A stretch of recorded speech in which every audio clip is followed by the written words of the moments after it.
Hello, and welcome to Soothing Pod's Sleep Stories. I am Arif, and tonight we will relax and unwind with a serene retelling of the life of Atlas, the mighty titan of ancient Greek mythology. From his role in the Titanomachy to his eternal task of holding up the sky, this story explores his strength, endurance, and wisdom. Let this calming tale of myth and resilience guide you into a deep and peaceful sleep. Before we begin our tale, let's take time to relax and let go of the stresses of the day. Allow your body to sink into the mattress beneath you. Here and now, there are no obligations, no to-do lists. By simply lying in bed with your eyes closed, you are already giving your body nourishing rest. Close your eyes and take a deep, steady breath in. As you exhale, let your body soften, releasing any tension. With each breath, feel yourself becoming more grounded, more present. You are about to connect with the deep well of strength that resides within you, a source that has always been there, waiting to be recognized. Bring your awareness to your feet. Imagine them firmly planted on the ground. Feel the stability beneath you, the connection to the earth. Imagine roots growing from the soles of your feet, anchoring you, providing you with unwavering support.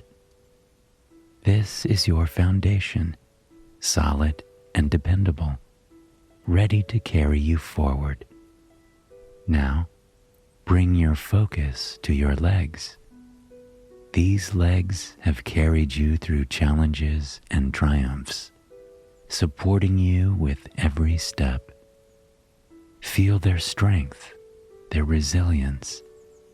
Imagine them glowing with a steady, warm light, infused with power and stability. Shift your attention to your core. Here lies your center, the seat of your inner strength. Breathe deeply into this space, and as you exhale, feel a sense of confidence radiating outward. This is where your courage lives, where determination takes root. With every breath, feel this energy grow, steady and unshakable. Now, focus on your chest and heart. This is where your emotional strength resides. Think of all the moments you've faced challenges, all the times you've persevered, even when it was hard. Let the light of your heart expand, a reminder of your resilience and your capacity to rise above. Let this strength flow into your arms and hands, the tools you use to create, to build, to help. Imagine your hands filled with power and purpose, capable of shaping your path and supporting others along the way. Finally, bring your attention to your mind. Within it lies the strength of clarity, focus, and determination. Let any doubts dissolve, replaced by the steady belief that you are capable, resourceful, and strong. Take a deep breath in, feeling this strength coursing through your entire being. From your feet to your mind, every part of you is alive with power, grounded in resilience. As you exhale, let this strength settle deeply within you. It is yours to carry, always present when you need it. And now that you are relaxed, we can begin our story. In the quiet beginnings of time, before the rise of mountains or the stretch of oceans, there was only stillness. The cosmos was a canvas, vast and unpainted. It was lit faintly by the first stars, scattered like whispers across a boundless void. The air was soft, neither warm nor cold. From this endless expanse emerged Gaia, the earth. Beside her stood Uranus, the sky. Together, they were the first, a union of earth and sky, stability and infinity, their bond woven into the very essence of the universe. As the stars pulsed gently above them, Gaia spoke. This world we have shaped is vast, but it is empty, she said, her eyes sweeping over the sleeping land. What is creation without life to flourish upon it? Uranus gazed down at her with a smile. You are right, my love. The earth's beauty deserves to be shared. Let us fill this world with life, with children of our own who will carry the spark of creation. And so, beneath the watchful light of the stars, the seeds of their union were sown. From this union, Gaia and Uranus brought forth 12 children. They were known as the Titans, and in time, these Titans brought forth children of their own. Among these was a young Titan named Atlas. In the golden days of his youth, Atlas roamed the unmarked expanse of the world with his siblings. The mountains were theirs to climb, the rivers theirs to race along, and the forests their sanctuary. Together, they explored this new world, leaving their mark wherever they ventured. One bright morning, the young Titans gathered in a wide, open valley. The air was fresh, carrying the scent of untouched earth. The sky stretched endlessly above them. Prometheus, one of Atlas's brothers, proposed a challenge: to see who could create the most remarkable feature of the land. Excitement buzzed among them as they accepted, each young Titan eager to test their abilities. Prometheus began stacking stones into towering shapes, resembling a fortress. Menecius, another of Atlas's brothers, attempted to sculpt jagged cliffs. Atlas turned his attention to the horizon. He bent down, his hands pressing firmly into the earth, and began to lift. With a deep rumble, the land itself rose beneath his strength, forming a great mountain. The mountain climbed higher and higher, as though it sought to touch the clouds. His siblings stopped their work to watch in awe, their creations dwarfed by the scale of Atlas's effort. Their awe was broken by the commanding voice of Uranus. "Enough frivolity," he said, his tone carrying the weight of authority. "You have shown skill and strength, but remember this, grandchildren. The purpose of creation is not joy or celebration. It is order. Each of you carries a piece of this world's future, and it is your duty to protect it." The young Titans fell silent under the weight of his words, the lightness of their challenge giving way to a somber stillness. Uranus stepped forward, his gaze sweeping over the gathered titans with a critical eye. Prometheus, your wisdom will shape the minds of mortals, teaching them the ways of fire and innovation. Menecius, your strength and fierce spirit will serve as both shield and sword for this world. And Atlas, he placed a heavy hand on Atlas's shoulder. Your strength is unmatched. One day, you will hold the heavens themselves, bridging earth and sky. You will be the pillar upon which this world rests. The siblings watched as Uranus left.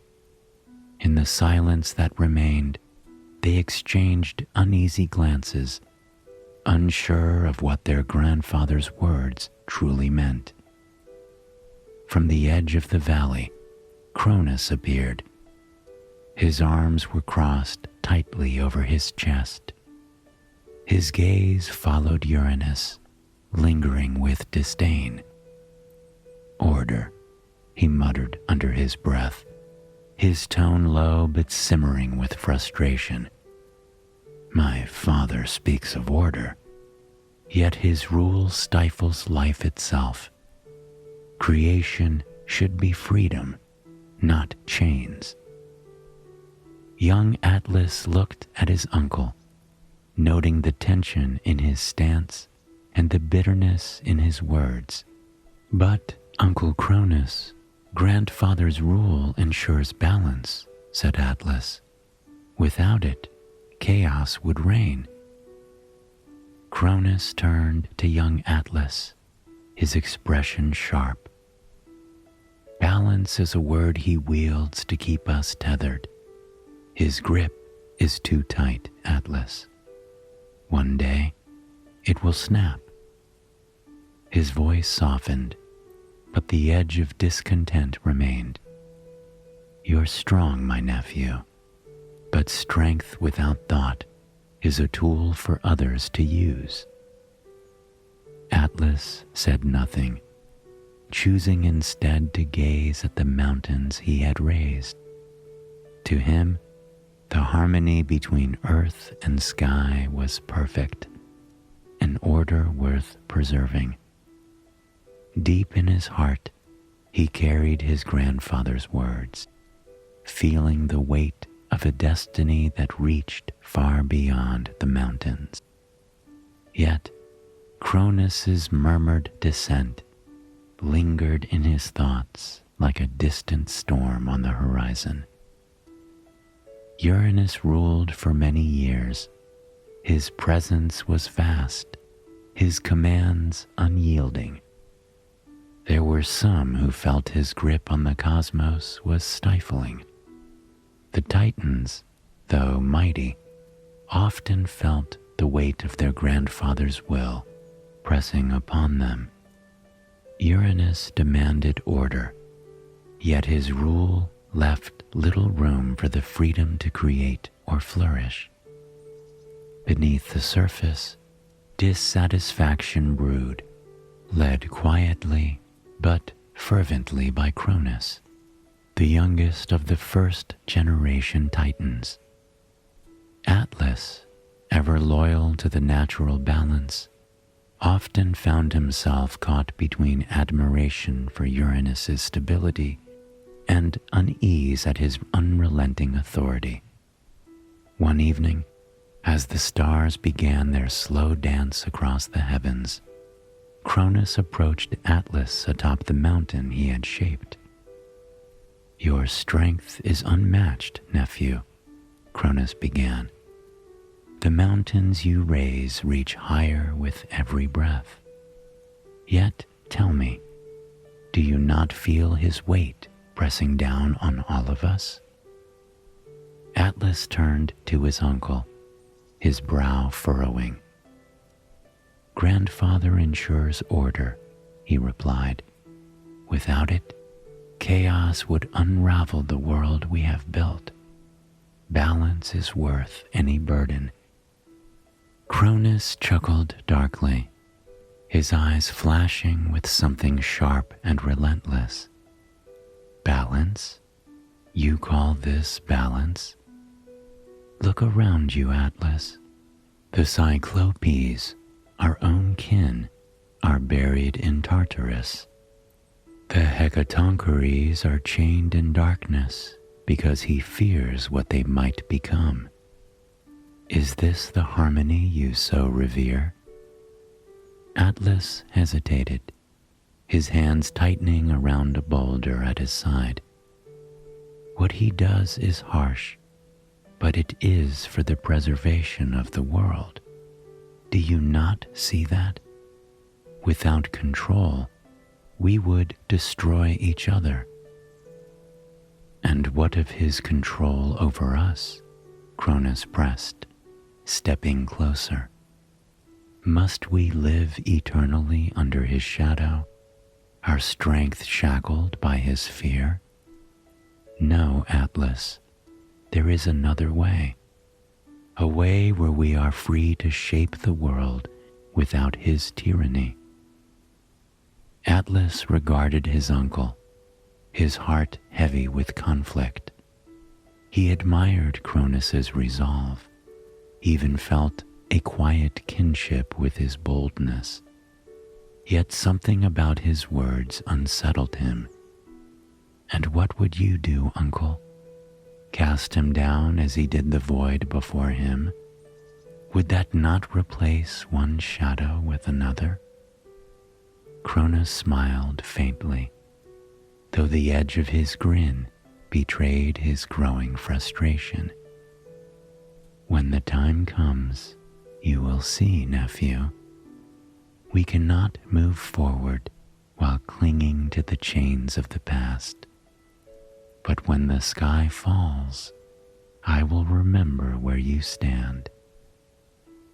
The rebellion came swiftly. Gaia, furious with Uranus for imprisoning their children, offered her aid to Cronus.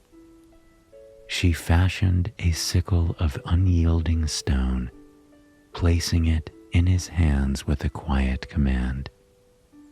Do what must be done. Atlas, though hesitant, lent his strength to Cronus, standing alongside his uncle and the other Titans who rallied to his cause. The moment was swift but seismic. With one decisive strike, Cronus cast Uranus down. As the cosmos settled, Cronus stood victorious, his shadow now stretching over the Titans. No longer shall we be bound by fear, he declared. This is our time. The reign of the Titans has begun. Atlas watched his uncle with a mixture of admiration and unease. Cronus had delivered on his promise, freeing them from Uranus's control. Yet, in the quiet moments that followed, Atlas could not ignore the faint whisper of doubt that lingered in his thoughts. What would Cronus's rule bring? Time passed under Cronus's rule, and the Titans flourished. Yet, even as the new order seemed secure, whispers of uncertainty grew. Cronus had taken Rhea, his sister and fellow Titan, as his consort, and together they brought forth children of remarkable power. First came Hestia, then Demeter, followed by Hera, Poseidon, and Hades. Atlas observed his uncle with a quiet intensity, noting how Cronus's pride in his children was shadowed by unease. Cronus often gazed at the heavens with a furrowed brow, his once confident demeanor clouded by a growing fear. They are strong, Cronus confided to Atlas one evening, his voice low, almost a whisper. Too strong. I feel it in my bones, nephew. The same shift I felt when I cast down Uranus. Atlas's gaze remained steady. They are your blood, uncle. Surely their strength is a testament to yours. Cronus shook his head, his expression dark. Strength can cut both ways. What I did to my father, they could do to me. I will not be overthrown as I overthrew him. Soon, Cronus's fear drove him to an unthinkable act. As each child was born, he swallowed them whole, imprisoning their essence within him. Rhea wept for her children, but Cronus's resolve was ironclad. Atlas, watching from afar, felt a pang of unease at his uncle's desperation, but he remained silent, his loyalty to the Titans unbroken. When Rhea hid her youngest, Zeus, and he returned as a grown god to challenge Cronus, the world trembled once more. Zeus sought allies among the Titans, his fiery words filled with promise and revolution. Yet, when he approached Atlas, the Titan stood firm. I will not turn against my kin, Atlas replied, his voice steady. The bonds of blood are not so easily broken. And so, when the Titanomachy began, Atlas fought alongside Cronus and the Titans, wielding his immense strength in defense of their rule. Though doubt lingered in his heart, his loyalty to his family and the order they had built was unwavering. Despite the might of Atlas and his siblings, the tide of battle shifted steadily against them. Zeus commanded the storms, his lightning splitting the skies. Poseidon called upon the seas, while Hades brought the shadows to life. Together, they pressed onward, their combined strength chipping away at the ancient power of the Titans. The war's end came not with a roar, but with a profound silence, as if the cosmos itself paused to mourn the passing of an era. The Titans, once the stewards of creation, now stood defeated. Zeus's voice rang out, commanding and resolute. You, who sought to defy the rightful order, shall face the consequences of your choices. Let this serve as a lesson to any who would dare challenge the will of the gods. One by one, the Titans were bound. Some were cast into Tartarus, their power sealed away in the deepest reaches of the earth. When Zeus turned to Atlas, his gaze was firm, though not unkind. Atlas, your strength is unmatched, and so it shall serve the cosmos. For your role in the rebellion, you will bear the heavens upon your shoulders, ensuring that the balance you fought to protect endures. With quiet dignity, Atlas stepped forward to accept his fate. The sky descended like a great shimmering mantle. Stars sparkled above him, their gentle light spilling down to meet the earth. As he stood beneath the celestial vault, Atlas reflected not on the burden, but on its meaning. He felt the rhythm of the earth beneath his feet, steady and unyielding, and the vast expanse of the sky above, endless and free. Years passed like whispers in the wind, blending into centuries. The rhythm of the heavens became Atlas's companion, the stars a chorus of quiet light to guide his solitude. He had long stopped counting the days since the Titan's fall. One evening, Atlas noticed a figure moving across the landscape.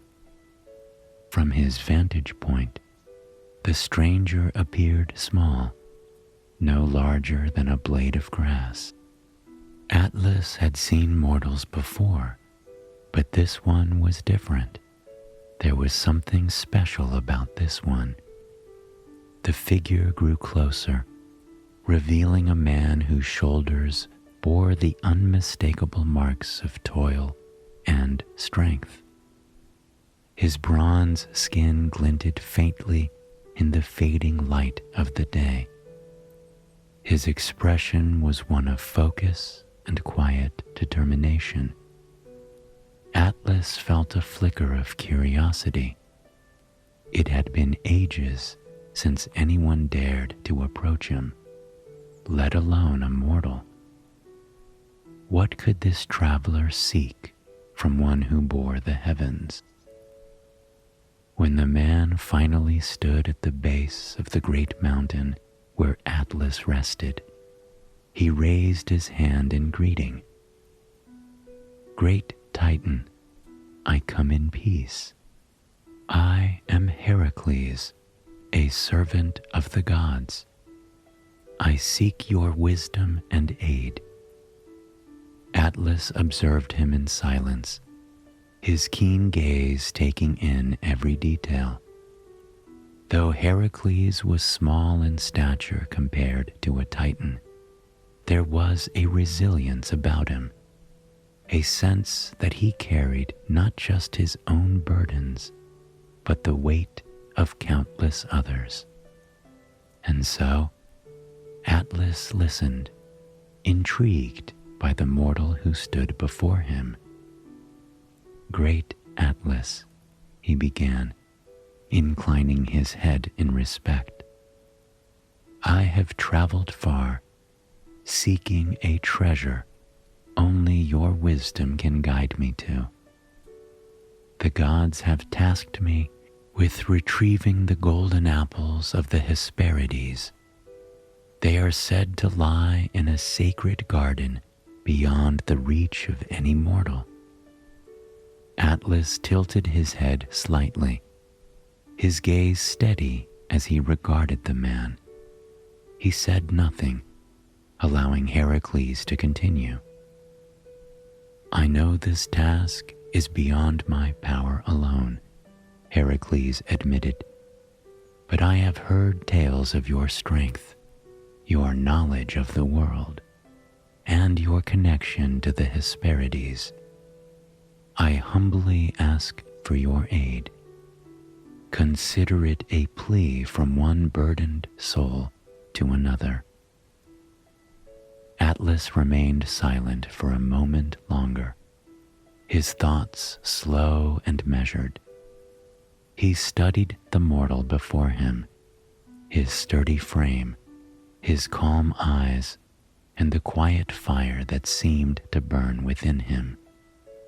This was not a man who sought glory for its own sake. This was someone who understood the weight of his task, who had carried countless trials upon his shoulders and would carry this one just the same. "You speak with wisdom and humility," Atlas said at last, his deep voice resonating like the roll of distant thunder. "Perhaps you are worthy of such a task.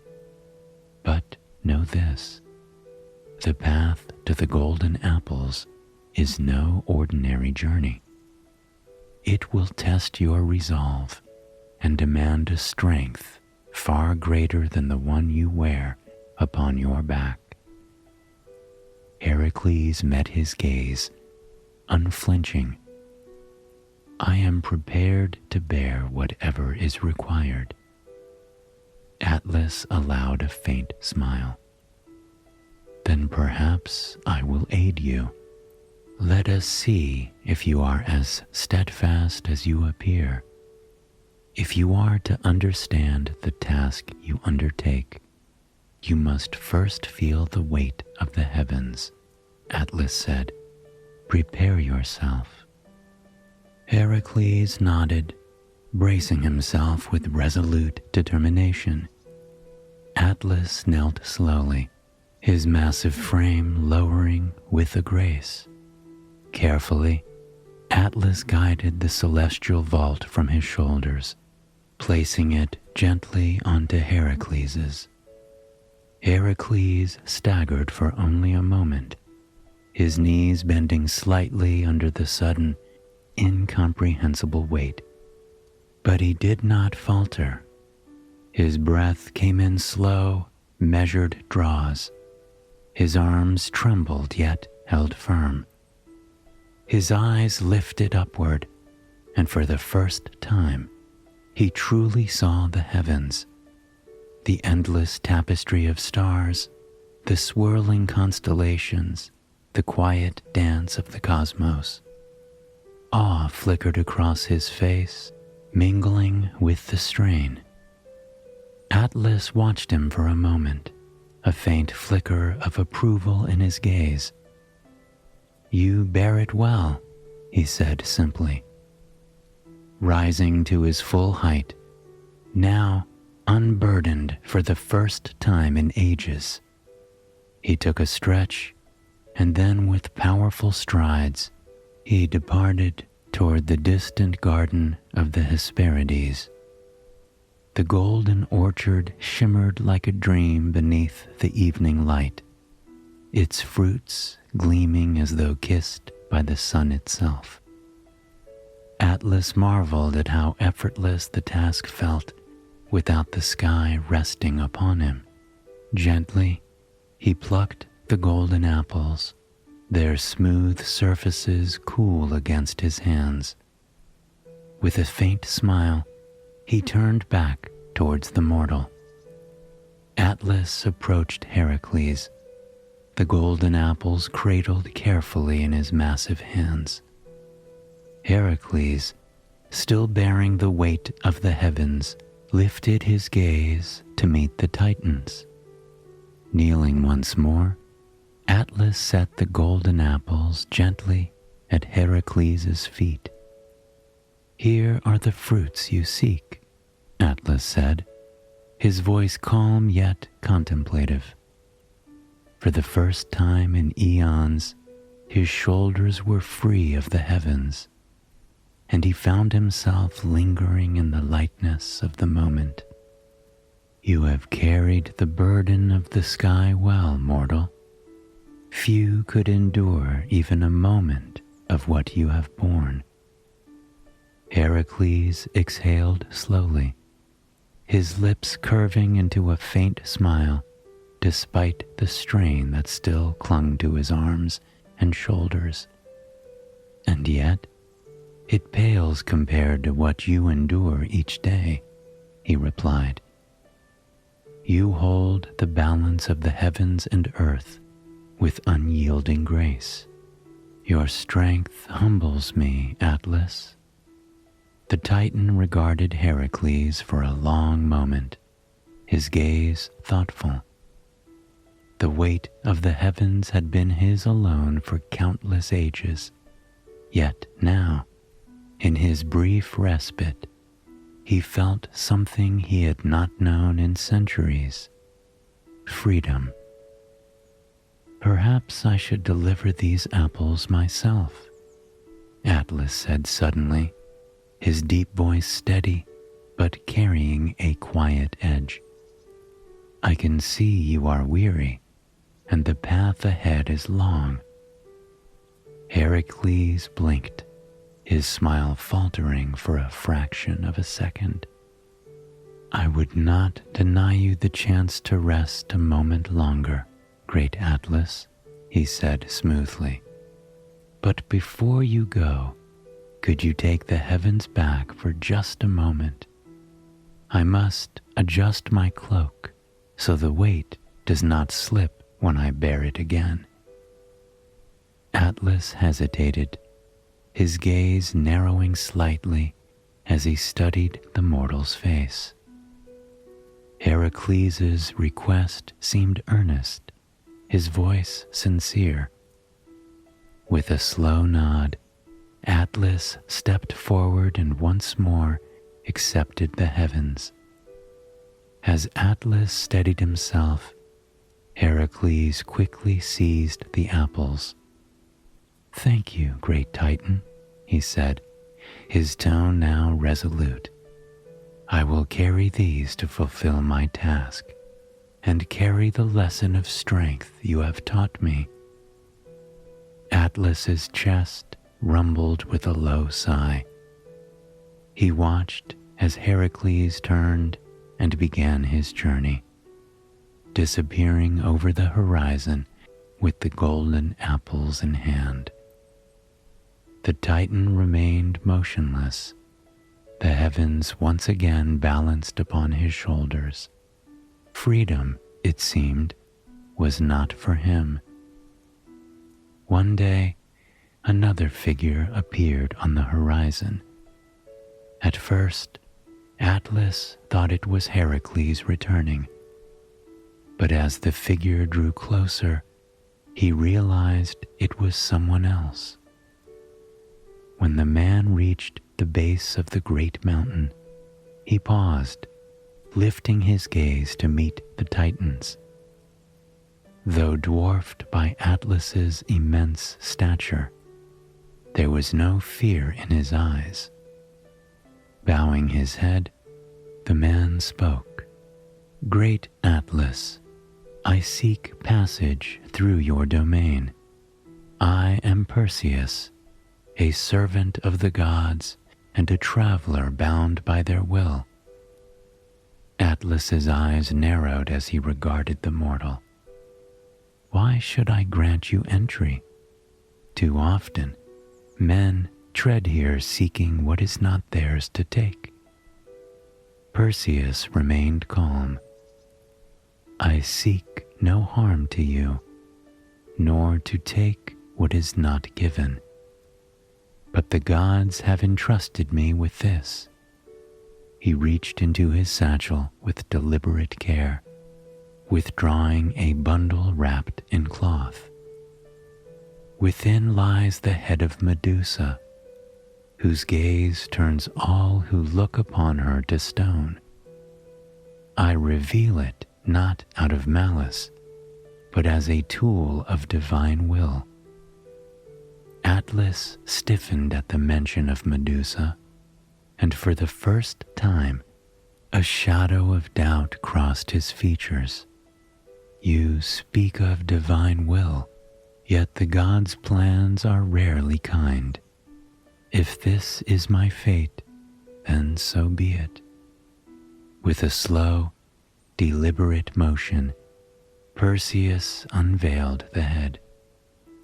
Even with her eyes closed, Medusa's presence filled the air with a chilling, ancient power.